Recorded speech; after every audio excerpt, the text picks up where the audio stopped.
আসসালামু আলাইকুম। আমি একটা নাজমুল। আজকে আপনাদের সাথে একটা রোগ নিয়ে আলোচনা করবো। বেসিক্যালি এটা কোনো রোগ না, রোগ আকার এটা বলা যায় না, এটা হচ্ছে একটা কৃমির সমস্যা। একটা বিড়াল আসছিল আজকে আমার কাছে। ওই বিড়ালটার বয়স হচ্ছিল প্রায় 4 থেকে 4.5 মাস হবে। তো 4 থেকে 4.5 মাস ওর না ওই পটি রাস্তা দিয়ে কিরকম জানি সাদা সাদা কি বের হচ্ছে। এখন এটা দেখে ওনার ভয় পেয়ে গেছে যে কি ব্যাপার, এগুলা কি বের হচ্ছে। তখন যখন ছবি তুলে নিয়ে আসছে এবং একটা ভিডিও করছে, এটা দেখলাম যে আলটিমেটলি কৃমি বের হচ্ছে। তো বিড়ালের বয়স যখন এরকম 4 মাস বা 4.5 মাস হয়ে যায়, তখন দেখবেন যে ওর ভাই এরকম পটির রাস্তা দিয়ে কৃমি বের হবে, অথবা বমির সাথে হচ্ছে ফ্রিকুয়েন্টলি কৃমি বের হবে। মাঝে মধ্যে দেখবেন যে বমির সমস্যাটা ওর লেগে আসছে, আপনি বমির ওষুধ দিচ্ছেন, তারপর ওইটা ভালো হচ্ছে না। 2 দিন ভালো থাকতেছে, 3 দিন আবার সেই একই বমি হচ্ছে। তো এই সমস্যাটা বেসিক্যালি ফল করে হচ্ছে, আপনি বলতে পারেন আরো খারাপের দিকে কিন্তু যাইতে পারে। কিন্তু প্রথম অবস্থায় যদি আপনি একটু একটা কৃমির ওষুধ দেন, তখন দেখবেন যে খুব বেশি সমস্যা হচ্ছে না। বডির সবগুলো কৃমিও মারা গেছে, ওর খাবারের রুচিটাও ঠিকঠাক আছে, দ্যাটস ওকে, সবকিছু নর্মালি চলতেছে।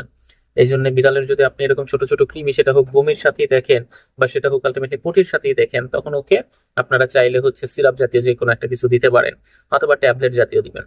সিরাপ সাধারণত ওই 2 মাসের ছোট বাচ্চার যদি সিভিয়ার লেভেলের কৃমি হয়ে থাকে তখন ব্যবহার করি, ওই যে অ্যালভেন বলেন এই জাতীয় যে ইয়াগুলো আছে এগুলা। কিন্তু সাধারণত বড় 4 মাস বা 4.5 মাস এই জাতীয় বিড়ালগুলোর ক্ষেত্রে এই সিরাপ অ্যালভেন টেলভেন এগুলোতে কাজ করে না। তখন আপনাকে ব্যবহার করতে হবে ওই বেসিক্যালি ট্যাবলেট, যেগুলো ওদের জন্য ডেডিকেটেড যে ট্যাবলেট গুলো আছে।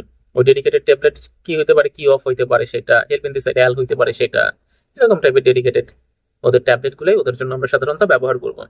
আর যখন ওই অ্যাডাল্ট বিড়ালি আগের মাসে ধরেন যে আলটিমেটলি আপনি কি করছেন, ট্যাবলেট দিচ্ছেন, তো এই পরের বার 3.5 মাস পরে যখন আপনি আবার কৃমিনাশক করাবেন, তখন সাধারণত আমরা ওকে কি দিব, আমরা ওকে দিব হচ্ছে ইনজেকশন ফর। ওই বারবার ওই ঘুরে ফিরে এক ট্যাবলেট দিলে দেখা যায় যে কৃমিগুলো রেজিস্ট্যান্স হয়ে যায়। তখন দেখা যায় যে আর কৃমি মরতে চায় না সহজে। এই জন্য একবার যদি ট্যাবলেট দেন, এর পরের বার যদি ইনজেকশন দেন, তখন দেখবেন যে এটা বেশ ভালো রকম ভাবে কাজ করে। আর ট্যাবলেট দেওয়ার পরেও যদি দেখেন যে কৃমির সমস্যা কমে নাই, তাহলে আপনি চাইলে 10 দিন পরে একটা বুস্টার ডোজ দিতে পারেন। বুস্টার ডোজটাও দিলে দেখা যায় যে আর তখন কৃমি থাকে না। বুস্টার ডোজ দেওয়ার পরে এখন পর্যন্ত কেউ বলে নাই যে তার বিড়ালের কৃমি আসছে, কারণ ওই ডাবল ডোজ তো, এই জন্য আসলে আস্তে আস্তে ঠিক হয়ে যায়। কৃমির ওষুধ দেওয়ার ব্যাপারে খুবই সেন্সিটিভ থাকতে হবে। আপনারা একজন ভেটের সাথে অবশ্যই কথা বলে নেবেন। আপনারা চাইলে আপনাদের বিড়ালের জন্য আমার কাছ থেকেও সাজেশন নিতে পারেন, সেক্ষেত্রে স্ক্রিনে দেওয়া নাম্বারে কল করতে হবে। খুব স্বল্প খরচে আমি চেষ্টা করবো আপনাদেরকে একটা বেশ ভালো পরামর্শ দেওয়ার। ধন্যবাদ সবাইকে।